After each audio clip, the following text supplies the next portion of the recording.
Welcome to the No Limit Selling Podcast, where industry leaders share their advice on how you can become better, stronger, faster.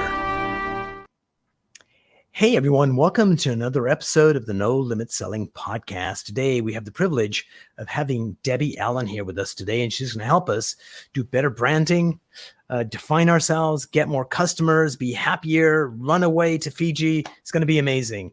Debbie, welcome to the program. Wonderful to be here. Love speaking about sales and putting yourself out there in a way that makes a big impact in the world. We always need salespeople, no matter where we are in the world. Absolutely. And so I was talking to a group of salespeople, like 100 and some odd folks, and I said, please complete this sentence for me. Salespeople are, and somebody put up a hand and said, they're outgoing. They're amazing. They're wonderful. They're driven. Da-da. After about 7 or 8 positive attributes, somebody put up a hand. They're sleazy. They're untrustworthy. They'll take advantage of you. And the list of negative attributes from a group of salespeople themselves was 2 or 3 times larger than the positive attributes, till somebody said, wait a minute, that's not us, but that is society. And in society, we have sales is a bad word, although we're all happy when someone sells us something that we want or something we didn't even know we needed. But once we've got it, we're like, oh my God, I'm so happy I got this. Right. Why do you think in our society, sales is a bad word? Well, people don't want to be sold, but they want to buy or they want to invest, right? So it's how someone positions themselves as that salesperson, that person coming from a place of service versus where they have the negativity is that push and that, that constant, like in your face, intrusive. And that's unfortunate that those people are not well-trained salespeople. They're not building relationships. They're not trying to listen to you and get what you want. All right. And they're going to be short-lived. And you see this all the time. And I think that's where people get the cringe worthiness of it. But I think, anybody's listening to your show, they want to improve. They want to be better. They know that cringe worthy, pushy salesperson doesn't work. We're on to that stuff, right? You can't push me into buying something I don't want. Although I'd love to have you support me and give me information so that I can make a better buying decision and service and give me the service that a true expert at what you know your stuff. And if you really position yourself as an expert who happens to make an offer, whatever that is, right, then that's a completely different way of thinking versus somebody speaking about a salesperson. True. But somebody unsuspecting in that business right down there is minding their own business. And let's say Debbie calls them. As soon as they pick up the phone, they go, oh crap, it's a salesperson. And in their mind, Debbie is the pushy, I'm twisty, no good for nothing salesperson, which is not true. So that's the lens that we have to move beyond. So what's a good strategy, especially when you're reaching out cold for the first time, to get them to take a breath so they realize that, no, I'm not that. I'm here to serve you. Any strategies on how to overcome that initial internal mental picture they have before you get to know them? Right. I think that you have to value yourself and the knowledge that you have as an expert. I know the value that I bring.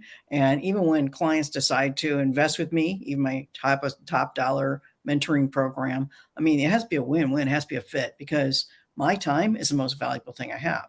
I value their time and I expect them to value my time as well. So even before anybody gets a chance to get on a call with me, they're going to have to fill out what I call as an application to a call. So they're going to have to answer some questions, make sure they're a right fit. So I actually have kind of guidelines around somebody having, reaching out. I don't just go, hey, get a free coaching call. I don't do it that way at all. And Nice. So I take it very seriously that I can only help a certain number of people personally, especially if they're going to spend time with me. So to get that call, they have to, apply and then they win the application. And then I go, okay, now here's my schedule. I don't just give my schedule away to anybody because my time is, time is the most valuable thing. And so then when I get on the call with them, I know already what the problems are and I have the solutions. So it sets me up for success, sets them up for success, what they're going to hear from me and the support. And so my goal on a call, and then this is just strictly a call, is if, they're moving to a call, is I give 20 minutes of listening,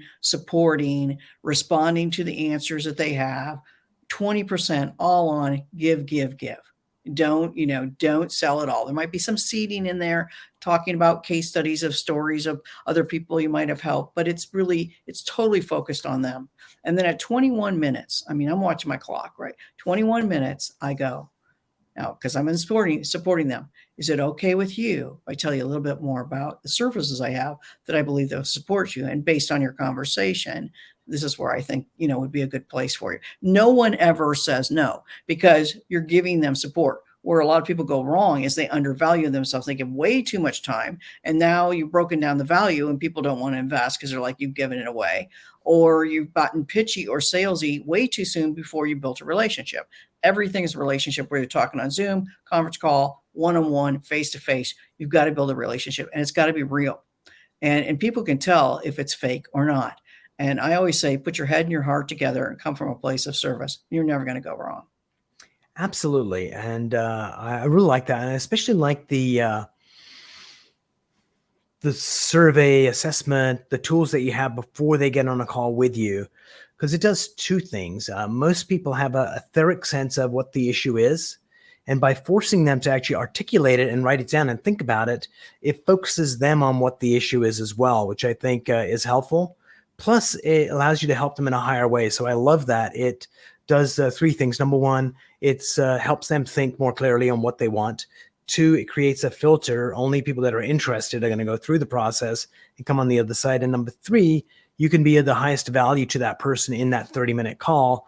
And so it just is a win-win-win. So bravo. Exactly. Yes. And in person, I'll give you an example of this. We were just buying some high-end patio furniture. I live in Phoenix, Arizona. So it's like going into spring when we go into fall, like, oh, we can be outside again. It's not 190 degrees. So we're looking at this furniture and it's, it's like 20 grand. It's like, we're not going to like drop it. Like, we're going to shop around. So we went to 3 different patio furniture stores the same day, completely different experiences. One was like, they're kind of moving the store around, kind of not paying attention to you. Like, okay, do your own thing. Let me know if you need help. Basically, I don't want to help you. Right. The other one was, very good. He was there, but he wasn't pushy. But I think that I didn't have enough options of what to look at. Then the third one was like, oh, okay, a lot of great options. This is it. But this person was so phony that it was like too nicey nice. Oh, can I get you water? Oh, this, and just like, I just wanted, it wasn't even the pushy stuff. It was like, she had been taught, this is how you're supposed to engage people. And it just wasn't authentic. And she felt by like me being overly nice, it's going to make me look like a nice person and you're going to want to buy from me. But people can tell if you're authentic and you're real. Like, why would you turn into somebody else when you go into a sales mode? It's kind of like what speakers do when they first start out. It's like they get on stage and they're like completely different. Can you just have a conversation with me, even though you're standing in front of the room or you're having a sales conversation? And so we ended up going with the third one, but would not buy from that person that was too nice, which she thought was nice. And we went to the other location they had.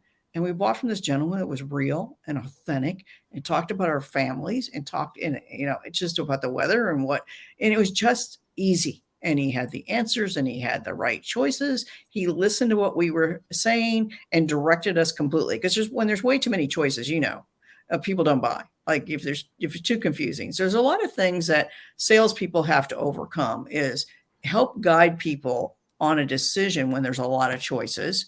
Don't be phony, be real, be authentic, be yourself. And the way to think about that is just knowing if I can meet people every day and have great conversations and support them, I will make good money as a salesperson versus having that number and that goal in their mind. Because when you have the number and the goal in your mind, people can feel it, they can read it, that you all are out, you're just out to make money off of me. And that goes south every single time. Yeah, I think also what you described was when I'm being overly nice to you, it's actually more about me than it is about you. Look at me, I'm a nice person and I'm a caring person. And sales is all about getting the person on the other side to feel so comfortable that they share what the real problem is, what they really want to accomplish.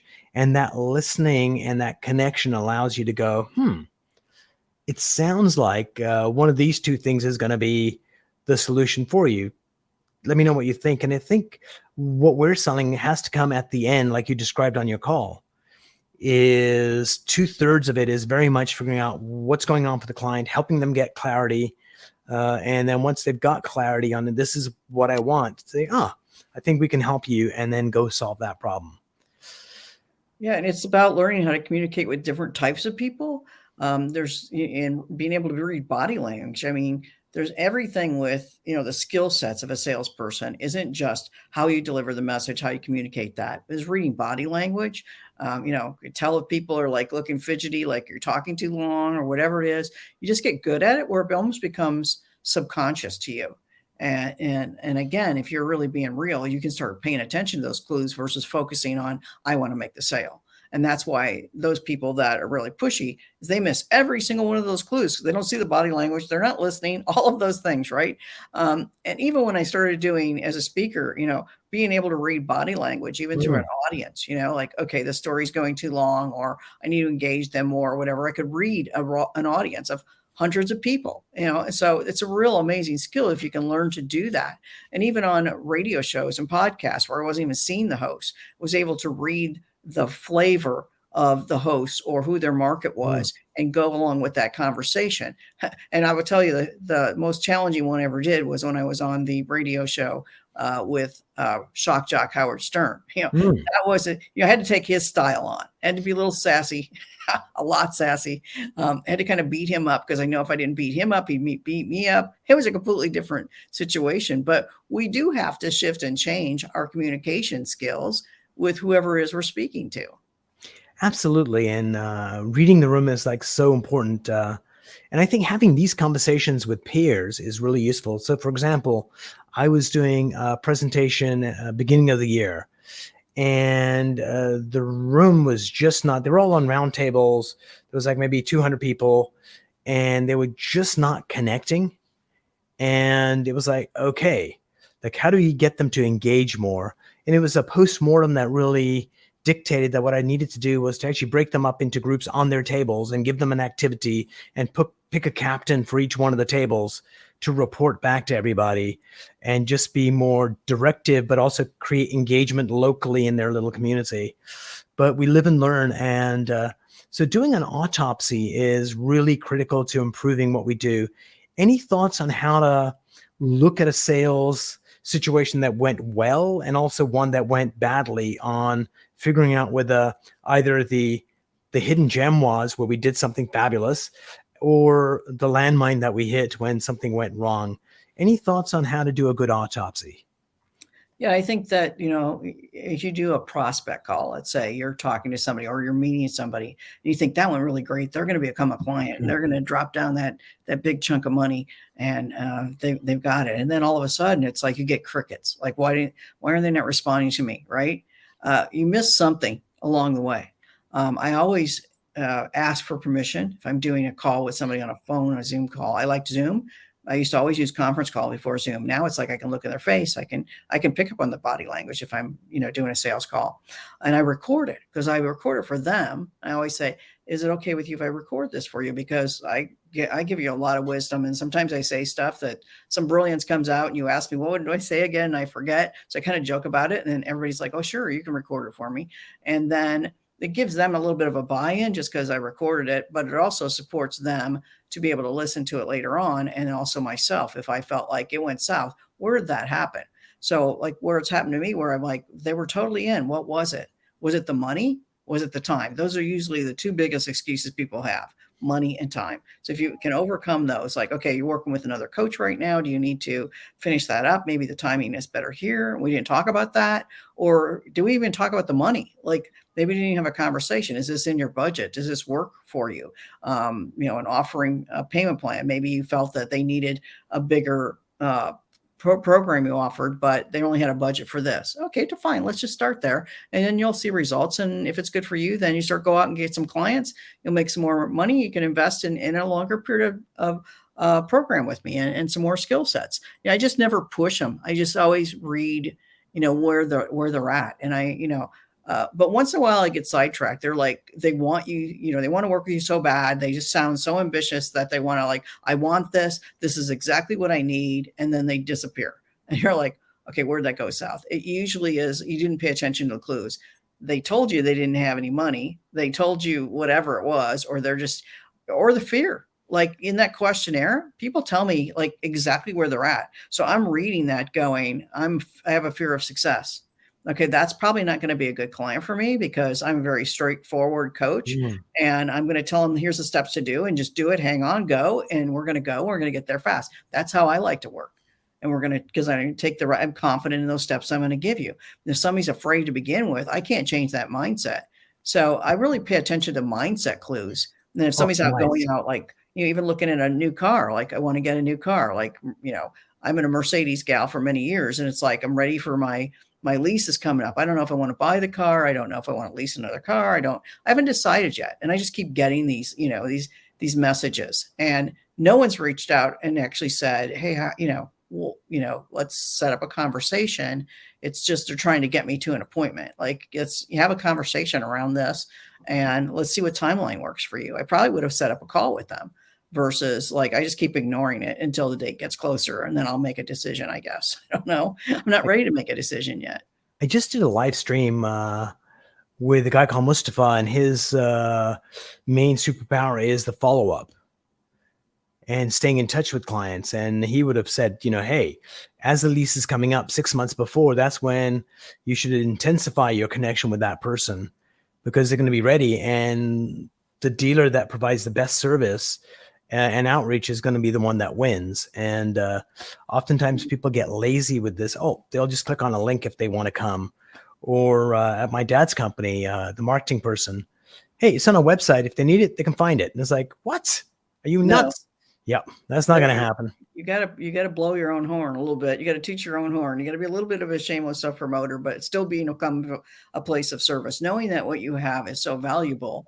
You got to let people know about it. You can't, and that's people that don't like sales. So if you're listening to this, like, I don't like sales, you're going to hide behind like that. Oh, somebody will push the button and it's all automated and they'll contact me. No, they really want your support. That is your job. That is part of what you do to reach out and do follow up. Because I don't respect when somebody, doesn't follow up with me. Even when they've sold me something great, I'm like, just do a little follow up. Send me a little handwritten card. Send me an email. Send me a thank you. Something. I'm amazed at some of the things that I've invested in, and then zero once that sale goes through. And then how about the future? I'm going to want to invest again, but you haven't kept that relationship. You just dropped it as soon as you got my money. So there's just a lot of things. And I think it really comes down to, caring about people, caring about what you offer, believing in your services 100%, and knowing the outcomes of what those services or products deliver. And then, you'll attract the right people. You're not going to sell everybody, and you don't need everybody. You need the fans that really get what you're selling and what you're offering. And I think that's the key, is to having that confidence to know, okay, if it's not a fit, next. Absolutely. So when you are looking to go out there and chat with people, so let's pick an industry. Let's say it's someone who does business consulting. How do you recommend people differentiate themselves? Because they all sound like they're alike, and when they're not. So how do you help someone find that differentiation that they need to kind of stand out? Yeah, well, that's where my brilliance is helping people position themselves as experts, and then pulling out that uniqueness. And I'll give you an example of someone that's like kind of a random, thought, is that this gal was an art teacher. She for 20 years, she was an art teacher, made no more than $45,000 a year. Good teacher, bad teacher, didn't matter. Had no idea how to be an entrepreneur. Never got paid to speak ever, but she wanted to speak on the topic of gratitude. Somebody says, oh, you got to meet Debbie Allen. She's been a speaker for 25 years. She can help you position yourself as a paid professional speaker. So she ended up being a client of mine. And what she said to me is, I don't even know how to be an entrepreneur. I don't know how to go out and make money. I just got money like a paycheck. I'm like, and I've been an entrepreneur my entire life. So I've never even applied for a job. So I'm like, I never even thought of that process. Well, of course I got to go make money, right? That's just a different mindset. So first of all, I had to shift her mindset. Then I had to teach her how to be an entrepreneur, and I had to teach her how to sell. She didn't want to sell. And then she had to sell speaking engagements. And so I found the uniqueness in her was not gratitude. It was that she went back to school and learned neuroscience, and then put together the concept of neuroscience, how the brain works with gratitude and then Mm. combine this together. I said, ding, ding, ding, this is it. Like she's telling me, she doesn't even see it. Like I see it right away. Like, okay, this is what's going to position you as a speaker, as an expert when you're selling things to people, because you're always selling yourself. You're always selling, she's selling the next speaking gig, she's selling the next course, whatever that is. And so learning the skill of not only being able to position that of what makes her unique and then how to communicate that so that she makes an offer where people are going, oh, I see, if I learn this, what benefits I'm going to get. And they're really lifetime benefits, because if you can change somebody's mind or change somebody's personal life, it can benefit them for life. Even teaching them the skill of sales, which I do, they want to be speakers, but I go, you need to learn how to sell, because how do you think you're going to get speaking engagements if you don't sell? How do you think you're going to have just one income stream as a paid speaker? You need to have other income streams. You need to learn the skill of speaking and making an offer. And there's a talent and there's an art and there's a system to that. And then when I teach them that, they start making money a lot quicker than other people that are going down one path and one income stream, because they've learned how to do it so authentically and real. It's like just opening up the door and say, come on in, come on in. I can only teach you this much in this short amount of time, but come on in and we work together. I can teach you at a deeper level, and I'm going to teach you lifetime skills that you've never learned anywhere else. And the value of teaching lifetime skills, I mean, that you think that's the hardest thing to sell is what they call soft skills, Right. but it can change your whole life, because once you've learned it and it becomes part of your core values, it's what you do every single day, and it changes every part of your life. Absolutely.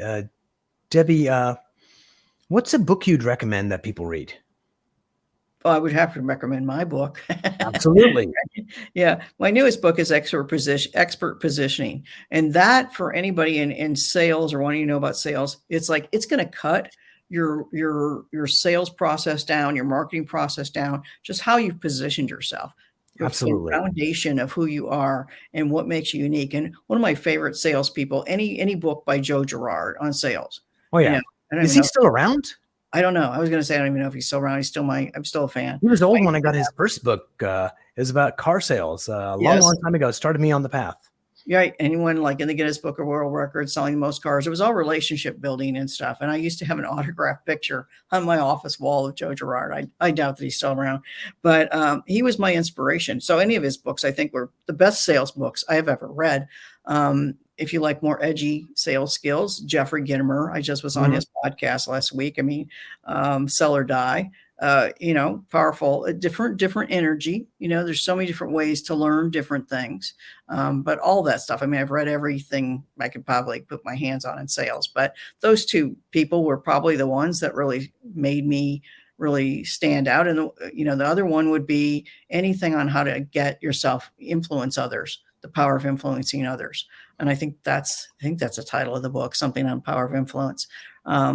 Those have probably been the most impactful books I've read on sales and the start of that. My book's on Expert Positioning is really just how to position yourself as the best in the industry on what you offer, and claiming a title, like a tagline, and going out and, even people that wouldn't think about using public speaking to get business, it's one of the best ways possible, because it positions you differently than everybody else. It's in a room of like a networking room that's trying to sell themselves one-on-one individually, which is very painful. It's networking on steroids when you're in the speaker in the front of the room.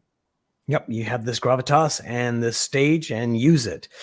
Debbie, it was a joy chatting with you. We're going to wind down the show and put all the links so people can get a hold of you. Any last words before we part company? Yeah, I've got a great free gift, expertpositioningsuccess.com. You're going to put that in there. That's really where it can show you how you can make money from your expertise. So if you want to not only position yourself, but you want to position your expertise to help other people, it's like, that's kind of like taking off one hat and putting on another and going, hey, I have years of knowledge in what I teach. I could teach other salespeople this. So if you want that type of business where you really want to become that expert and then do online courses, do speaking, whatever, that really will help you. There's an action guide there and a 30-minute video on that website and a business plan to put together. Oh, love it. And that's really where I started. I was just happened to be a speaker, but I wanted to be an expert at something and just share the knowledge I had about success with people. Brilliant. Stay tuned. We'll chat after the show.